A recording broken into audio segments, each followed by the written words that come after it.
പാലായിലെ LDF സ്ഥാനാർത്ഥി Jose K Mani നാമനിർദ്ദേശ പത്രിക സമർപ്പിക്കുന്നതിന് വേണ്ടി എത്തിയിരിക്കുകയാണ്. അവിടെ നിന്നുള്ള തത്സമയ ദൃശ്യങ്ങളിലേക്കാണ് പോകുന്നത്. ജോസ് കെ മാണി പാല ഇത്തവണ ഉറപ്പായും തിരിച്ചുപിടിക്കും എന്നാണ് അദ്ദേഹം അവകാശപ്പെടുന്നത്.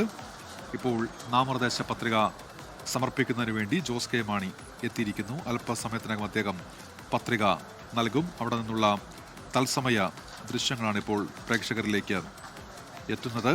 ജോസ് കെ മാണി നാമനിർദ്ദേശ പത്രിക സമർപ്പിക്കാൻ എത്തിയിരിക്കുന്നു. പാലായിൽ കടുത്ത മത്സരമാണ് ഇത്തവണ നടക്കുന്നത്. അവിടെ മാണി സി കാപ്പൻ UDF-നായി കളത്തിലുണ്ട്. അതുപോലെ ഷോൺ ജോർജാണ് NDAയിൽ നിന്ന് മത്സരിക്കുന്നത്. കഴിഞ്ഞ ദിവസം അവിടെ നടന്ന റോഡ് ഷോകൾ അത് മൂന്ന് മുന്നണികളുടെയും ശക്തി വിളിച്ചോതുന്നതായിരുന്നു. ഇപ്പോൾ ജോസ് കെ മാണി പത്രിക നൽകുന്നതിന് വേണ്ടി അവിടെ എത്തിയിരിക്കുകയാണ്. അദ്ദേഹം പത്രിക സമർപ്പണത്തിന് ഒരുങ്ങുന്നു. ഇന്ന് 3 മണി വരെ മാത്രമേ നാമനിർദ്ദേശ പത്രിക നൽകാൻ കഴിയുകയുള്ളൂ. സജു ചാമക്കാലയിലാണ് ഇപ്പോൾ വിവരങ്ങളുമായി ചേരുന്നത്.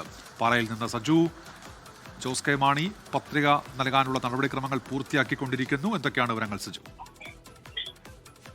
ഉന്മേഷ്, തീർച്ചയായിട്ടും ജോസ് കെ മാണി പാലായിൽ പത്രികാ സമർപ്പണ നടപടികൾ പൂർത്തിയായിക്കൊണ്ടിരിക്കുകയാണ്. 4 സെറ്റ് പത്രികയാണ് ജോസ് കെ മാണി സമർപ്പിക്കുക. അദ്ദേഹം അല്പസമയം മുമ്പ് നമ്മോട് പ്രതികരിച്ചിരുന്നു. പൂർണ്ണ ആത്മവിശ്വാസത്തിലാണ് ജോസ് കെ മാണി സംസാരിക്കുന്നത്. പ്രത്യേകിച്ച് പാലായിൽ വീണ്ടും കേരള കോൺഗ്രസ് വിജയം ആവർത്തിക്കുമെന്നുള്ളത് അദ്ദേഹം വ്യക്തമാക്കിയിരിക്കുന്നത്. സ്വാഭാവികമായിട്ടും കഴിഞ്ഞ തവണ 2021 മാണി സി കാപ്പൻ പിടിച്ച ശരി സജു, നാമനിർദ്ദേശ പത്രികാ സമർപ്പണത്തിന് വേണ്ടി ജോസ് കെ മാണി ഇപ്പോൾ പാലായിൽ. ലോകത്തെവിടെയായാലും ഏത് സമയത്തും 24 വാർത്തകളും ഓഗ്മെന്റഡ് റിയാലിറ്റി പാക്കേജുകളും എക്സ്പ്ലെയിനറുകളും വിശദമായി കാണാൻ ഞങ്ങളുടെ YouTube ചാനൽ നിങ്ങൾക്ക് സബ്സ്ക്രൈബ് ചെയ്യാം.